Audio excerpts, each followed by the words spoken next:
시력 교정한다고 스키가 무조건 위험하다, 안 된다 이런 얘기는 절대 아닙니다.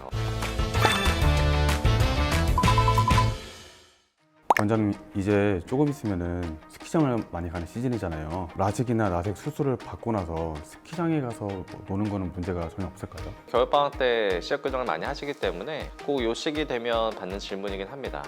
일단은 결론만 말씀드리면 당연히 가능합니다. 다만 이제 아무래도 수술을 받으셨기 때문에 어떤 시기적인 것과 이제 준비 이런 것들을 좀 철저히 관리하시는 게 좋을 것 같고요. 우리가 스키장 같은 뭐 겨울철 환경은 자외선도 노출되고 강한 바람도 불고 건조하잖아요.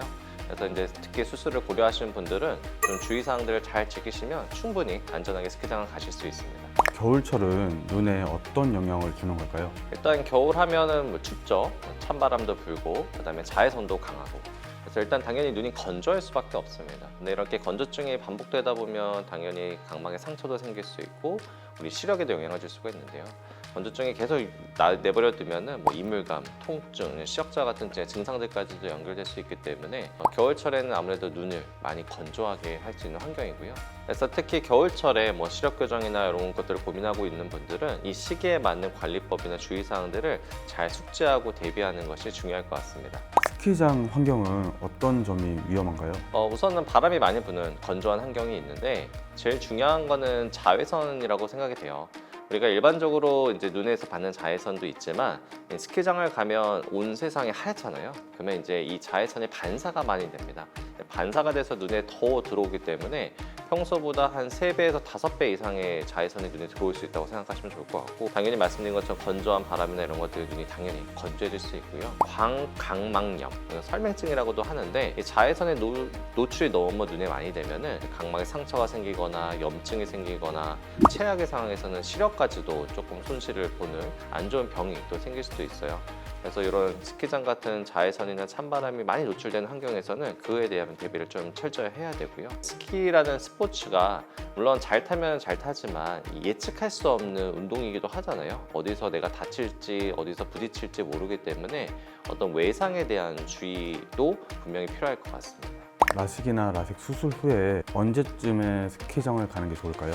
우선 뭐 스키를 포함해서 우리가 시력 교정 후에 모든 과격한 운동은 가능하면 한 달 뒤를 많이 말씀드리고 있습니다. 그래도 한 달 정도는 지나야지 좀 모든 것이 아물고 안전한 시기라고 말씀드리고 있고요. 물론 내가 좀 정말 스키를 정말 잘 타고 프로같이 잘 탄다 그러면 뭐 고글만 잘 착용하고 다치지만 않으면 좀 더 이른 시기도 가능하지만 한 달을 항상 말씀드리고 있고 그것도 약간 우리가 시력 교정 수술 방법마다 약간 차이는 있을 수 있을 것 같아요. 예를 들어 뭐 스마일이나 렌즈 삽입처럼 좀 회복이 빠른 수술 같은 경우는 2주 정도만 지나도 우리 원장님들과 같이 얘기를 해서 회복이 어느 정도 됐다고 하면 또 안전한 준비 하에서 스키를 누릴 수 있고요. 다만 이제 수술 방법 중에서 라섹 같은 경우는 이 자외선 차단이 정말 필수로 중요하거든요. 피부를 벗겨내는 수술이기 때문에 이런 라섹 같은 수술을 받았다 그러면 그래도 한 달은 꼭 지나고 회복이 되는 걸 확인하고 스키장을 방문하는 것이 안전하겠습니다. 수술 후에 스키장 갈 때 꼭 지켜야 할 관리 수칙이 있을까요? 뭐 지켜야 되는 관리 수칙은 사실 말씀드리기 시작하면 너무 많을 것 같은데 제일 중요한 3가지 정도 먼저 말씀을 드리면 첫 번째는 고글을 착용해야 되죠. 당연히 일단은 고글을 착용하면서 당연히 시력 교정을 받았으면 자외선 차단이 되는 게 정말 중요할 것 같습니다. 그러다 보면 이제 강한 바람이나 자외선으로부터 눈을 어느 정도 보호할 수도 있고요. 나도 모르게 생길 수 있는 어떤 외상 이런 부분에 있어서도 어느 정도 방지를 할 수 있지 않을까. 그래서 고글 착용이 제일 중요할 것 같고 두 번째는 아무래도 수술을 받았으니까 또 건조한 환경에 있으면 눈이 건조할 수밖에 없거든요. 그래서 인공누액을 잘 쓰는 게 정말 중요합니다. 우리가 눈을 너무 건조한 환경에 두면은 각막에 상처도 생기지만 각막에 좀 부어오르거나 염증도 생길 수가 있어요. 근데 그게 결국에는 뭐 시력 저하나 후유증을 남길 수 있기 때문에 계속 지속적으로 인공누액을 사용하면서 눈에 윤활 작용을 시켜주는 게 정말 중요하고 세 번째는 뭐 외부라는 환경이기 때문에 좀 지저분할 수 있잖아요. 그래서 절대로 지저분한 손이나 아니면 옷으로 눈을 만지거나 비비지 않는 것도 정말 중요할 것 같고 정말 내가 눈이 불편해서 만지고 싶다고 하면 손을 깨끗이 씻거나 아니면 인공누액 같은 안약으로 그런 불편함을 해소하는 게 중요할 것 같습니다. 원장님, 그 자외선에 대해서 강조를 해주셨는데요. 스키장 가면은 다 고글 쓰고 하잖아요. 그럼 그게 자외선 보호의 목적이 좀 큰 것도 있을까요? 이제 제가 말씀드리고 싶은 거는 사실 수술을 안 하신 분들은 어떤 고글을 써도 당장에 큰 문제를 일으키지 않겠지만 눈의 입장에서 보면은 당연히 자외선 차단은 중요하고요. 거기다 내가 시력 교정까지 받았다. 그러면 자외선 차단의 중요성이 훨씬 더 늘어납니다. 근데 이제 고글도 보면은 종류가 다양할 거예요. 자외선 기능이 포함되어 있는 것도 있을 거고 없는 것도 있을 거고, 우리 안경도 마찬가지고. 그래서 만약에 내가 시력 교정을 받았다고 하면 이왕이면 고글을 내가 착용할 때 좀 철저하게 자외선 기능이 들어있는 고글을 착용하는 것이 좋겠다, 이 말씀을 드리고 싶습니다. 혹시 스키장을 다녀온 후에 눈이 시리거나 시야가 흐려질 수도 있을까요? 충분히 가능합니다. 우리가 이제 건조한 환경, 계속 이제 눈에 노출이 되면은 눈에도 상처들이 생겨요. 우리 피부도 너무 건조하면 막 트고 올라오고 갈라지고 그러잖아요.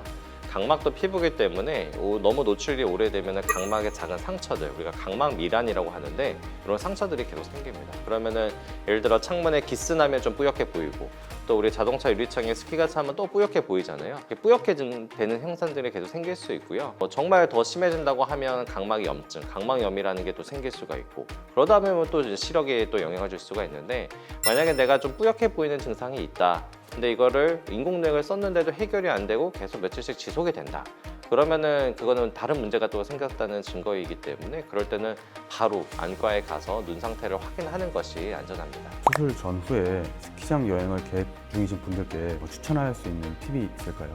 일단은 이제 스키를 정말 좋아하시는 분들, 우리가 시력이 나쁘신 분들, 근데 사실 우리가 안경 끼고 스키 타기 정말 힘들잖아요. 고글도 착용해야 되고 하기 때문에. 그래서 일단은 안경 끼는 분들은 분명히 불편할 거고, 그 다음에 또 렌즈를 끼워도 건조한 환경에서는 렌즈도 금방 마르거든요.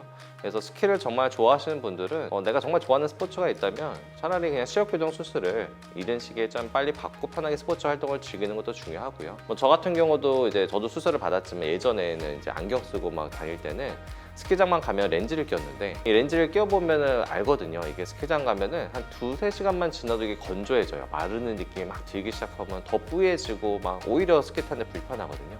근데 지금 수술을 받은 입장에서 스키장 가면은 정말 편합니다. 물론 이건 스키 스포츠에 국한되는 게 아니고 뭐 수영이든 구기 운동이든 모든 운동에 속하긴 하는데, 그래서 뭐 스포츠를 좋아하시는 분들, 스키를 좋아하시는 분들은 사전에 시력 교정을 좀 계획하는 게 좋은데, 다만 앞서 말씀드린 것처럼 한 달 정도의 여유를 갖고 하면 제일 좋습니다.